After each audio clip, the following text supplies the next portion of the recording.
মুসলমান ইসলাম থেকে সরে গেছে বলেই আল্লাহর উপরে কটূক্তিমূলক কথা হচ্ছে, আল্লাহকে নিয়ে ছিনিমিনি খেলা হচ্ছে, ইসলামকে নিয়ে ছিনিমিনি খেলা হচ্ছে, কোরআন পুড়িয়ে দেওয়া হচ্ছে, নবীর নামে বারংবার কটূক্তি করা হচ্ছে।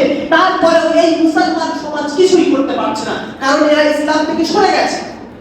আজ ইসলামের সৌন্দর্য নিয়ে তারা বিশ্বকে চালাচ্ছে, ইসলামের কানুন ব্যবস্থা নিয়ে তারা বিশ্বকে চালাচ্ছে, আর আমরা মুসলমান হয়ে ইসলামিক কানুন অনুযায়ী চলতে পারছি।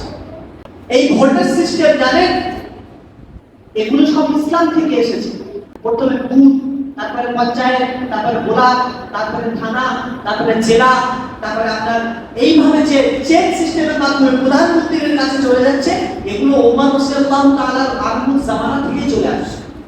তারা ইসলামিক সিস্টেম নিয়ে আমাদের গলা টিপে ধরছে, আর আমরা আমাদের কাছে ইসলামিক সিস্টেম রয়েছে কিন্তু আমরা তার উপরে আমল করতে পারছি না। বর্তমান নেতৃত্ব দেওয়ার কথা কার? প্রতিটি এলাকায় নেতৃত্ব দেওয়ার কথা কার জানেন? ইমাম সাহেব। যদি কোনো বিচার, আমি ইমাম সাহেব বলে বলছি না, এটা ভাববেন না, যদি কোনো বিচার সালিশ হয় নেতৃত্ব দেওয়ার কথা, সেখানে বিচার করতে যাবে কি জানেন? ইমাম সাহেব। কিন্তু ইমাম সাহেব এখন কি বলে, তুমি রাজনীতি করতে চাইছো? হয় এখান থেকে। আপনারা একটু ভাবুন, ইমাম সাহেব আমার হওয়ার যোগ্য না। ইমাম সাহেব তার হওয়ার যোগ্য যে নেক, সচ্ছল, যে সৎ, যে আল্লাহভীরু, যার ভিতরে আল্লাহর ভয় অনেক বেশি রয়েছে, যে ইসলাম সম্পর্কে পরিপূর্ণ জ্ঞান রাখে,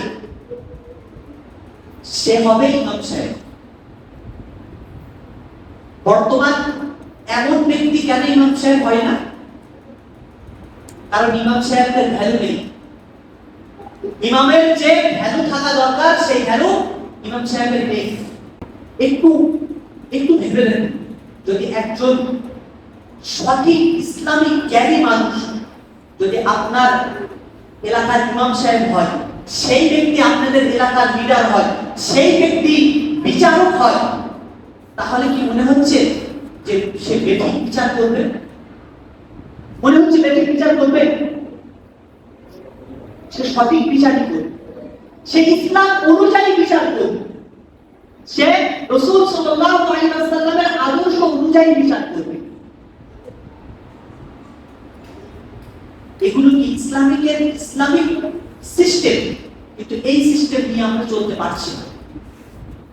তার কারণ হলো একটাই, যে আমরা ইসলাম থেকেই সরে গেছি।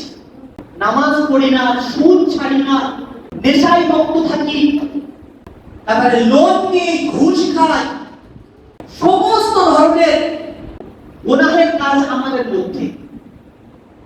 তাহলে উন্নতি কি হবে? কখনো হবে না। সেজন্যই আজ মুসলমান ইসলাম থেকে সরে গেছে বলেই আল্লাহর উপরে কটূক্তিমূলক কথা হচ্ছে, আল্লাহকে নিয়ে ছিনিমিনি খেলা হচ্ছে, ইসলামকে নিয়ে ছিনিমিনি খেলা হচ্ছে, কোরআন পুড়িয়ে দেওয়া হচ্ছে, নবীর নামে বারংবার কটূক্তি করা হচ্ছে। তারপরেও এই মুসলমান সমাজ কিছুই করতে পারছে না, কারণ এরা ইসলাম থেকে সরে গেছে।